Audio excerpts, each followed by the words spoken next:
For today's lecture, my topic is development and release of climate resilient cultivars. How we have to release the varieties which are climate resilient.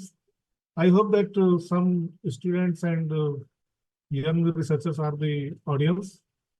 So I will try to give some basic steps in this process. First is cultivar or variety. What is cultivar? So cultivar means cultivated variety. It is taken from there. So intentionally bred genotype using cultivation methods by plant breeders is called cultivar.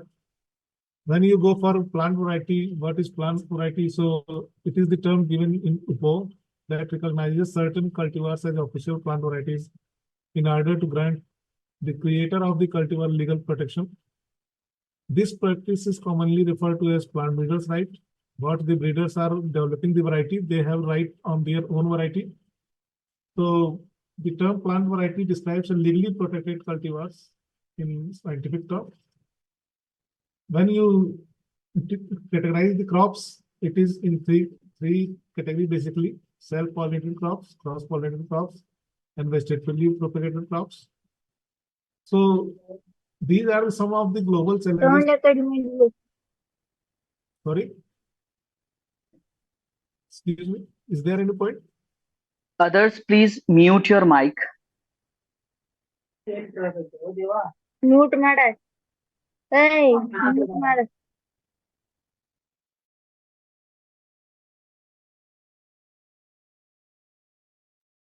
It's a humble request to please keep your mic mute.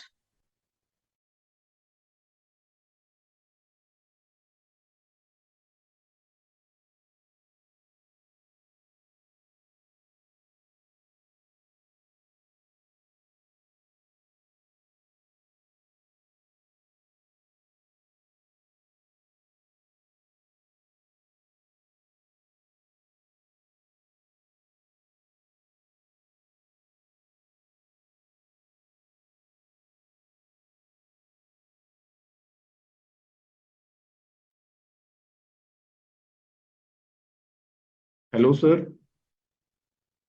Please unmute your mic, sir.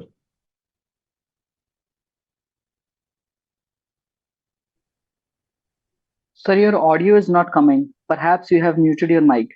Now it is coming. Yes, sir. Hello. Now okay. Am I audible? Yes, sir. Yes, sir. Yes, sir. So I was telling about the crops. When we discuss about crops, there are three types of crops defined: self-pollinated, cross-pollinated, and vegetatively propagated crops. So these are some of the global challenges to crop production. And among these, the top one is the climate change.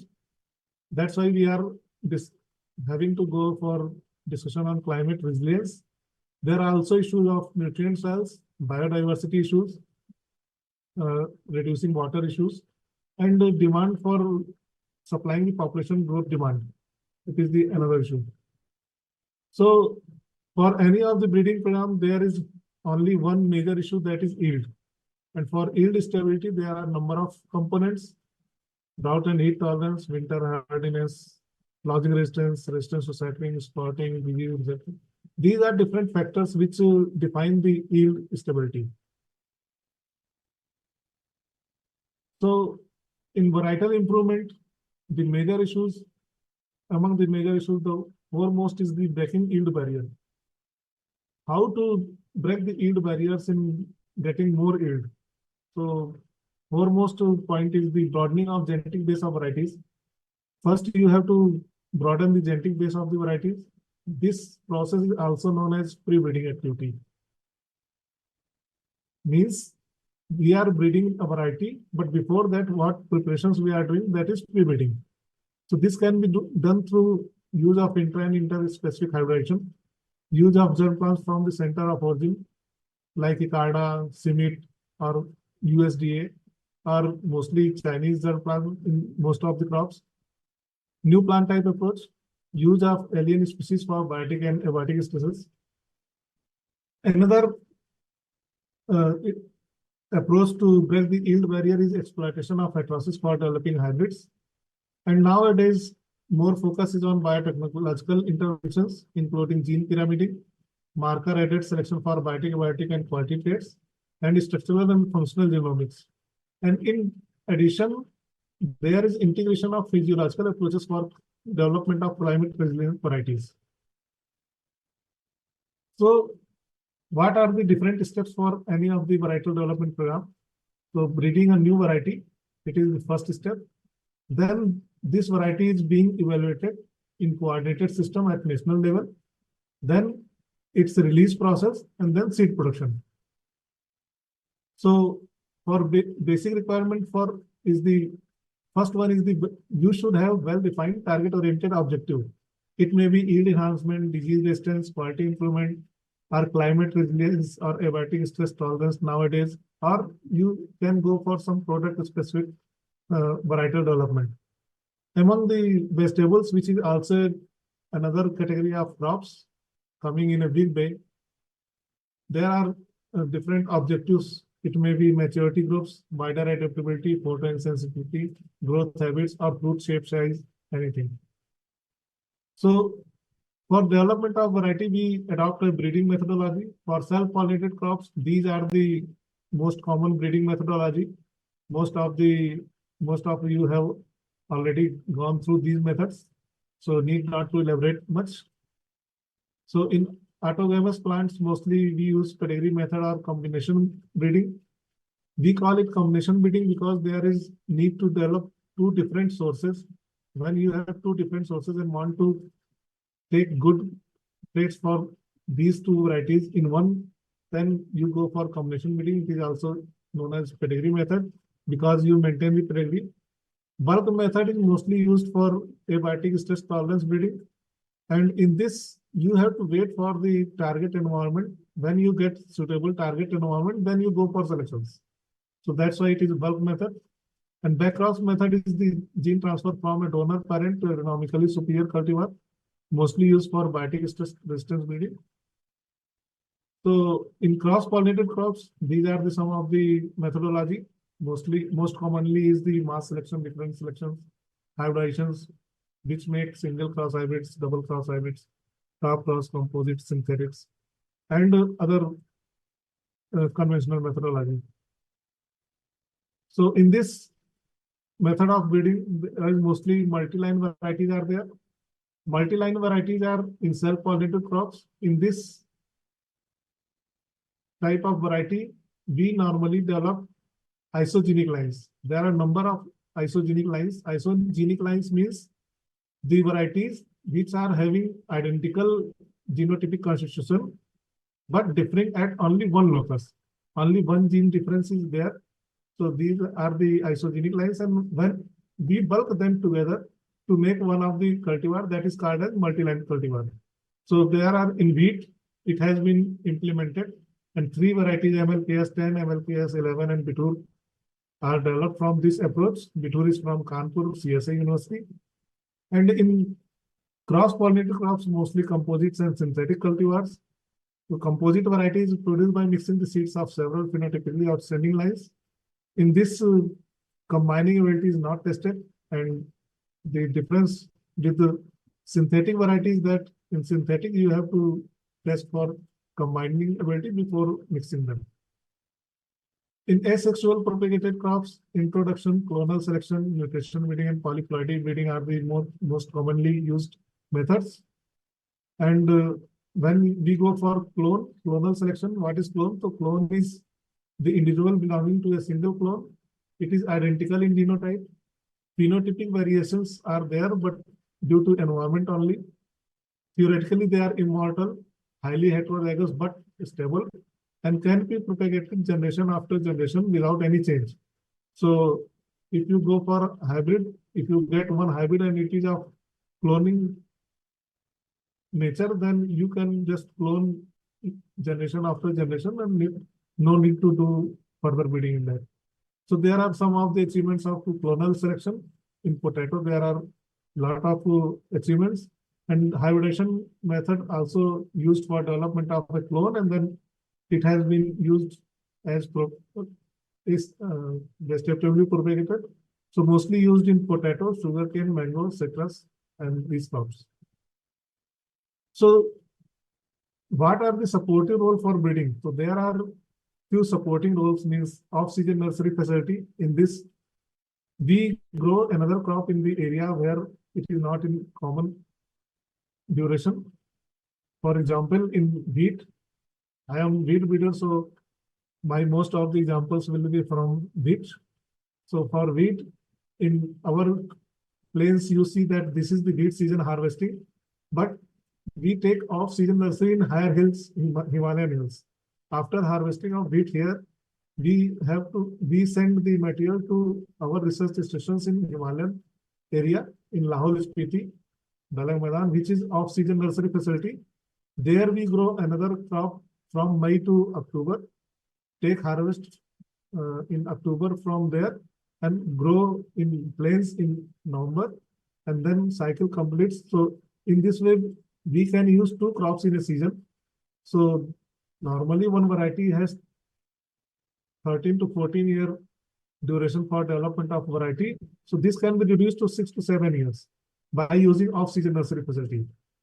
Nowadays, integration of molecular approaches, marker-aided selection and marker-aided backcross breeding, these are the some of the approaches which fastens the breeding cycle. And for climate resilience, which is very demanding nowadays, physiological parameters are mostly implemented for selection of the better genotypes. In this, canopy temperature depression and NDVI for nitrogen content and root traits, these are the major focus areas where we concentrate for development of heat and drought tolerant varieties. So some of the new initiatives are also there in breeding methodology. One is shuttle breeding. Shuttle breeding is shuttling of the material from one location to another. It is used for making your variety more adaptable to different varying conditions. For example, if I am sitting in Delhi and I want to develop one variety for Tamil Nadu or Karnataka region, so I have to use shuttle breeding. In this, what we do, we make crosses in Delhi and grow F1, multiply, and F2 generation, we make 3, 4, 5 sets as per requirement and send at different locations in Karnataka, Maharashtra, where we want, what are the target areas. There they grow crop, we make selections and then take from there. So you expose your material to wider adaptability at your target environment and best condition at your main station at Delhi. So in this way, you go for high yield as well as wider adaptability together. So in this way, shuttle breeding is used. Speed breeding is the generation of more crop cycles in 1 year. So in this, we manipulate the light hours and different light UV rays combinations we use in polyhouse conditions. And in this way, if I take 1 week in 1 week crop in 1 year, so in this speed breeding, I can take 3 to 4 cycles of the crop in a year. So in this way, we can reduce the breeding cycle further to 3 to 4 years only. Another is participatory approaches. Participatory approaches means working with the clients. Clients are mostly, our clients are the farming community, farmers. So we choose some of the progressive farmers. And in this participatory planting means you are exposing your breeding material to farming field. You ask farmers to get selections as per their wisdom, and then you evaluate together. So it is participatory plant breeding. And when you expose your fixed material varieties to farmers, you give 15, 20 varieties to farmer and ask them to make selections of their choice, which is the best. So this is the approach for participatory varietal selection, or PVS we can say. And participatory seed production is coming in a big way now, that most of the institutes make contract with some of the progressive farmers and they make seed production at their field under supervision of the scientific staff. And after harvest, they take it back and give some incentive to farmers so that they can benefit is that the farmers can get acquaintance with the latest varieties and they can have access to the seed in collaboration with the institutions. So in this foremost input in this way is the selection of parents. So selection of parents is from the plant lines. For that suitable agronomic base is there. There should be suitable donor parent if we are going to develop climate resilient varieties. So from this base material, we can develop pure lines, hybrids, composite and synthetics. These are mostly common normally. In pure line variety, this is the breeding methodology, what we have been read in our career or graduation, so need not to make more. But only thing is that F1, F2, F3, 4, F5 generation, then station trial, local yield trial, multi-location trial, and then release of the variety. These are the steps. Then another is the hybrid, which is the first generation of a stream of a crop between two genetically diverse parents. And in this, when the right parent are selected, the hybrids will have both greater vigor and yield than either of the parents. So why we go for hybrids? Because it has yield advantage of 15 to 20% at least. This is called as heterosis, which is universal phenomenon, in which F1 shows superiority to both the parents in agronomic traits or yield, and it is present in all the biological systems across the crops. So this is the heterosis, how we can identify heterosis. In the left figure, you can see the heterozygous composition of the genotype. In right hand side, it is homozygous, so pure line. So both are uniform. But if you grow hybrid seed again, then there will be more segregation. They will not be as pure as in case of pure line because of inbreeding depression. So these are the types of heterosis: mid-parent heterosis, high-parent heterosis. But mostly we use the commercial or standard heterosis, which is superiority over the standard parent. These are the formulas for calculation, and I hope that the organizers will share this slide with you all to have reference for your requirement if needed. So yield components are in heterosis is based on yield components, and in case of wheat, there are three more important yield components: number of fertile tillers per plant, number of grains per year, grains per spike, and weight of an individual grain that we call 1,000 grain weight. So why hybrid needs to be promoted? Because of their early maturity, high productivity, better keeping quality, and number of beneficial features. In self-pollinated crops, when we go for hybrid development, then we have to make first parental line development. It may be through hand emasculation, male sterility or self-infertility system, and then hybridization, and then evaluation of these lines. So for the hybrid development, there are two systems: 3-line system and 2-line system. These are the breeding systems. 3-line system we call only for A, B, or R line, cytoplasmic genetic male sterility system, in which we use 3 lines. And another are the chemical, if we use chemical hybridizing agents or TGMS or PGMS type of things, we call it 2-line system, because in this only male and female lines are being used. So when we go for male sterility systems, it is conditioned in which the pollen grains are unviable or cannot germinate and fertilize normally to set seeds. So mostly genetic and non-genetic types are there. Cytoplasmic genetic male sterility is one, and another is environmental sensitive genetic male sterility. This EGMS, PGMS, and PPGMS are there, and chemically induced male sterility by using chemicals.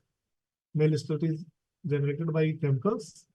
So these bottom two are the non-genetic methodology, but one is the genetic methodology. In genetic, there are another 3 systems in genetics male sterility. One is GMS, genetic male sterility, governed by single recessive genes. But here is the problem that you have to row out 50% of the plants which are not fully male sterile. Another is cytoplasmic male sterility, which is governed by cytoplasmic genes and applicable in crops where seed is not of the commercial product. like onion, carrot, cabbage, and cauliflower. In the cytoplasm is sterile, and the nuclear gene is recessive. That's why the genotype become male style. And in CGMS system, it is the combination of cytoplasmic and nuclear genes. In these three lines are there. A line is male sterile line. It has cytoplasmic sterile and nuclear composition also sterile. And it is maintained by maintainer line, which is isogenic line with fertility gene only. So A line, B line, these are used for maintenance of male sterile line. And when male sterile line is used as female and it is when crossed with restorer line, then you get hybrid. So A, B, and R line, three lines are there. That's why it is three line system. For making hybrid, A line is crossed with B line and the resultant A line is crossed with R line. So you get F1 hybrids. Another is CHS system. CHS system means chemical hybridizing agents. Using chemicals for making sterile, you grow 2-3 lines of male, female rows and male rows on both sides, and you spray some chemicals on the rows which are designated as female line. So there is male sterility. So that is used as female lines. And seed set by open pollination from there, it is hybrid seed. So advantage is that it is very fast and relatively easy to implement. Many and virtually any combination can be explored. You can evaluate at a time thousands of the combinations, and there is no need of any type of pre-weeding activity. But some of the disadvantages also because you have to identify the chemicals which are required for creating male sterility. It is highly stage dependent and weather dependent. Which stage you have to spray or in which condition, it is highly specific. And sometimes there is non-complete sterility in females because of some side killers when come, then they are escaping having. And there is issues of phytotoxic effects on the plants. When we go for environmental male sterility, there are photoperiod sensitive cytoplasmic male sterility, photoperiod sensitive genetic male sterility, temperature sensitive, photothermo sensitive, and micronutrient. So these are different conditions where different manipulations of photoperiod and temperature and some of the micronutrient deficiency, we can get the male sterility, and this is crossed with another male line, so to get hybrids. So this is the pictorial way of a two-line hybrid system. In this, only male and female rows are used for getting F1s, and it is three-line system in which A and B is being crossed to maintain A line and then cross with the restorer line to get F1 hybrids. So this is the pictorial depiction of the hybrid development program. Uppermost is the green figure is the maintenance of CMS lines. In this, you can see the side two rows are B lines and middle four lines are the A lines. And when you harvest seed from the middle four lines, these are the male sterile seeds. And if you go for cytological features, it is the translucent type of pollen grains are seen in the under microscope. So this is the experiment hybrids, making hybrids, how to make hybrids. So you can see the upper picture. There is one middle row and then 3 rows on both sides and then another 2 rows. So the side lines and middle rows are the restorer line, and the between line 3 are different CMS lines. Because CMS lines are male sterile, so you can take up number of CMS lines at a time to get more number of hybrids. So this is the procedure how you plant the CMS lines and A line, B line, and R line for getting hybrid. In case you just cross the female parent, male parent pollinates and the hybrid seeds you obtain from the female. So mostly first hybrid was developed in maize. So I took this slide for your understanding that there are a number of types of hybrids: single cross hybrids, three-way cross hybrids, double crosses, top crosses, and varietal crosses. Single crosses is cross of inbred into inbred, two inbreds cross, then single cross. Three-way is the single cross into inbred line cross. Double cross when you cross two hybrids, two single cross hybrids together. In top cross hybrid, the open pollinated variety is the female parent and male parent is inbred line. And in varietal cross, there are two open pollinated varieties are cross. Highest yield you get in double cross hybrids, but lowest in single cross hybrids. But seed price is high in single cross because of low productivity, low yield, and highest grain yield is also you can get in single cross hybrids. So after that, we go for testing of genetic purity, grow out test under field condition and in control condition. And we use sometimes electrophoresis and DNA fingerprinting techniques nowadays for testing of genetic purity. So finally, this is the one step where we develop one of the variety. You have read that F1, F2, F3, F4, 5, 6, and then PYT. So PYT is the stable fixed line. So these are the steps that you hybridize, then selection in segregation generation, advancing bulbs, and PYT. Then after that, station trials are there, which is under different conditions, different production conditions. It may be timely zone irrigated condition or late zone conditions or rainfed conditions or RI means limited irrigation conditions. Up to this stage, the material is with breeder, any of the breeder. Then we pump in that to coordinated trials for evaluation as a genotype in national testing program for release of the variety. So after that, the coordinated evaluation comes, coordinated system. So coordinated systems means all India coordinated research projects. It is different for maize, different for wheat, rice, or any of the crop. You can have one AICRP. So what is the benefit of AICRP testing? Benefit is that there is scientists from all the disciplines work together as a team in the planning and execution of various programs of evaluation. So in coordinated trials, there are set of genotypes, fixed set of genotypes. There is fixed designs, fixed replications, fixed plot size, same agronomic practices across the locations, and it is evaluated at different locations, and there are set of cooperators. And benefit of all that steps is that there is uniformity in recording in evaluation of the genotypes. So why it is done? It is done for stability in performance, testing of stability in performance, responsiveness to environments, collective testing is there, fixed sets are there, monitoring and evaluation is important steps, and there is togetherness among the scientific community for evaluation of the genotypes for comparative performance. So officially testing, it is All India Crop Improvement Program. So trialing system is there. There are three years of testing in this equip system. First year is initial varietal trial. You can say IVT, it is in short, it is for 1 year across different locations. And in second and third year, it is advanced varietal trial, we call it. So AVT in first year, AVT second year. AVT second year is the final year of testing. Induction of test entries is based on station trial data. What the data breeder is generating, they supply, and there is quota for each of the developing institution in these trials.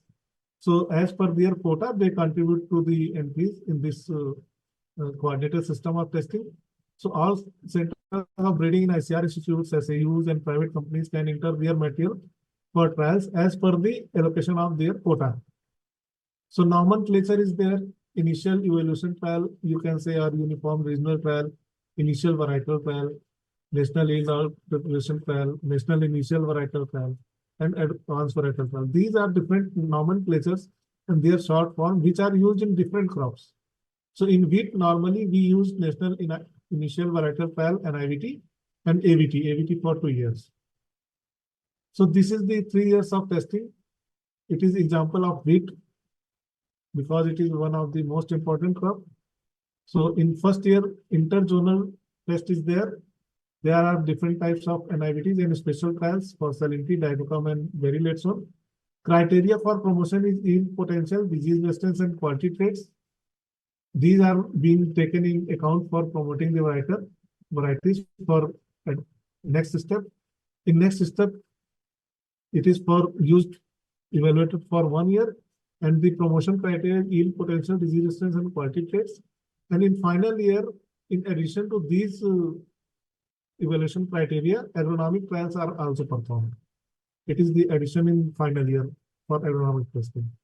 So this is the pictorial graph how NIVT plots are in right hand side. You can see NIVT plot size. It is in alpha lattice design. Alpha lattice means it is same plots on vertical side or same plot number of plots at horizontal side. So you can go either by 4x4 design, 5x5 design, 6x6 design, or 7x7 design. So in this way, you can number of genotypes evaluated 16, 25, 36, or 49 like that. But in AVT, you go in RBD design. In this 3 or 4 replications are there in RBD design and bigger plot size. So this is the one of the look how the planting of the trials are done is being done at IIWR Karnal. It is the picture of Karnal when I was there. And in this trials, we record the disease data reactions. So this is the picture to show you how the stem rust looks. Stem rust looks like powdery form on the stems, peduncles also, and can go up to spike also. It is mostly visible on stem, so it is stem rust. It is also known as black rust, but it is confined to only southern India. Peninsular parts, it is only there, not in northern parts. Brown rust is brown color massy on the side of leaf. That's why it is also called as leaf rust. And it is occurring across the country in case of wheat. So most dangerous disease. And another is stripe rust. Stripe rust is yellowish in color, like turmeric powder. And in this, stripes are there, line wise you can see in the pictures. That's why it is called as stripe rust or yellow rust. So when recording the rust, we calculate the response of the spores, how the spores are looking. So based on that, we categorize them. R means resistant, moderately resistant, moderately susceptible, and susceptible. And severity means recording at the interval of 5 up to 20 means how much percent area is covered by or affected by this disease. So when we score, so we suppose we say 80S. 80S means S type of susceptible type of pustules covering 80% of the area of the leaf. So that is 80S or 60S or 10R. 10R means 10% of the leaf area is affected by the disease, but it is having minute pustules. So in this way, we score the rust capsules. So you can see the plot of the susceptible and resistant cultivars. In left hand side, in both the pictures, these are the susceptible cultivars, but in right hand side, you can see the free crop that is resistant. So in this trial, coordinated system monitoring is there. A team of scientific staff, including breeders, agronomists, pathologists, they go to trials and take their notes, and they sometimes they reject the trials. At most of this, they can reject whole of the trial or some of the entries which are not performing well, they can note down and reject. And it is the power of the monitoring team. But if this team rejects any of the entry, whether it is topper in the average or not, it cannot be promoted. So this is the strength of the monitoring team. So you can see in the downside, you can see the well-managed trial, how a good trial is performed. This is the data recording in the coordinated system. In top, you can see the data for ancillary traits. Ancillary traits means data about diseases, mostly rust, other diseases, or agronomic traits like this to heading maturity, plant height, lodging, threshability, grain colors. This type of traits are known as ancillary data, and yield data is on replication wise, R1, R2, R3. So this is the format for reporting of the data. So after that coordinated system, after 3 years of testing, the genotypes are the data of the entries are pooled for 3 years and we take the average. And if it is better than the check varieties of that condition, then we propose for identification of the variety, which is normally done at the time of workshop, respective crop workshops. In this identify, there is committee, varietal identification committee.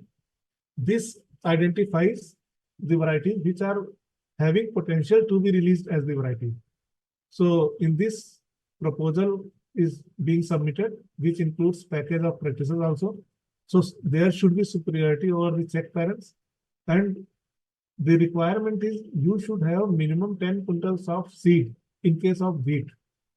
It is example of wheat. So minimum 10 quintal of basic seed you should have, then you can only propose the variety for identification. And this varietal identification committee is constituted by ICR body. And in this, DDG Crop Science is the chairman, and director or project director of the respective crop is member secretary.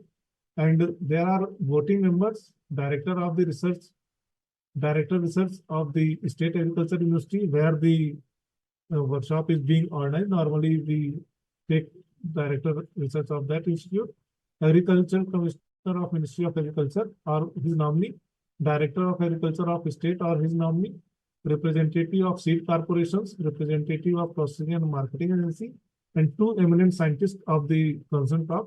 They are the voting members, and some non-voting members are there who are the head of the divisions at the equip centers who present the data before the committee. So this is the process of identifications. And when the committee identifies any of the variety for release, then it goes to CVRC for release and notification. And release is at national level, it is by Central Variety Release Committee. And at the state level, it is by State Variety Release Committee. We call it CVRC and HVRC. It is the highest committee under the Department of Agriculture, Cooperation and Farmers Welfare. The full form of CVRC, Central Subcommittee on Crop Standards Notification and Release of Varieties for Agricultural Crops. In this, VIC proceedings are submitted along with the proposal and seed submission certificate at NVPGR. After VIC, we send seed to NVPGR. They allocate IC numbers, and that certificate is appended with the proposal for consideration under CVRC. In this also, DDG Crop Science is the chairman of the committee, and members are the Joint Secretary Seeds, Director of Agriculture of States, representatives of seed industry, Project Director of Crops, and Deputy Commissioner Quality Control in the Ministry of Agriculture. There is DAC. In this, the Deputy Commissioner is the member secretary. And when this committee releases the variety, okay, this variety is good for release and we can release it, then it goes to notification and it published in Gazette of India. So we call it notification. After that notification, any of the variety is entitled to get being produced as seed. Otherwise, you cannot produce seed of that variety until it is notified in Gazette of India. So then farmers access to seed. So there are different systems, seed systems, informal system and formal system. In informal systems, the farmers take and give seeds among themselves by different exchange or some market or some friends. But in formal system, there is gene bank, breeding is there, seed production is there, seed quality control and distribution to farmers. And for seed production, there is nucleus seed, which is produced by the concerned breeder. Then breeder seed is there, produced by breeder or the concerned developing institute. Then foundation seed or certified seed, it is being produced by SFCI or NSC or seed companies. Institutes and seed growers and progressive farmers, they can produce the seeds. In hybrid seed production, the parental lines are considered as breeder seed and the hybrids are considered as foundation seed. So generation system of seed multiplication is that nucleus seed is there, but for variety maintenance, in nucleus seed, there are two stages, nucleus seed stage 1 and 2. One is means you take single spike of the variety and grow in a row. So it is year to row. nuclear seed stage 1, and we don't allow roguing in this nuclear seed production. If there is any of the mixture you observe in any of the row, so you reject whole of the row, not roguing. And after harvest of that row, you put it on some larger plot. So it is NSS2. In NSS2 also there is no roguing, only rejection of the plots. And the plots which are to type, they are being harvested separately. And then it is used for production of breeder seed. And breeder seed is at the institute level or the developing breeder level. And there is monitoring of all these type of seed, breeder seed, foundation seed, or certified seed, and the monitoring or seed certification agency issues tag. For breeder seed, it is golden yellow color tag. Foundation seed, it is white tag, and for certified seed, it is azure blue. There is another class of seed, truthfully labeled seed, which is in which olive green color of tag is issued, but it is not certified. It is basically having a certification from the developing institute that this seed is true type and having this much of germination, minimum germination is this, and meet all the standards of the seed. So it is only institute level. So fully labeled seed is mostly produced for faster dissemination of the seed, and we can directly give it to the farmers to save the seed reaching cycle to farmers. Otherwise, it will take another 3-4 years to from nuclear seed to certified seed. So this is the truthfully labeled seed, and for today it is all what I have to say. Thank you very much.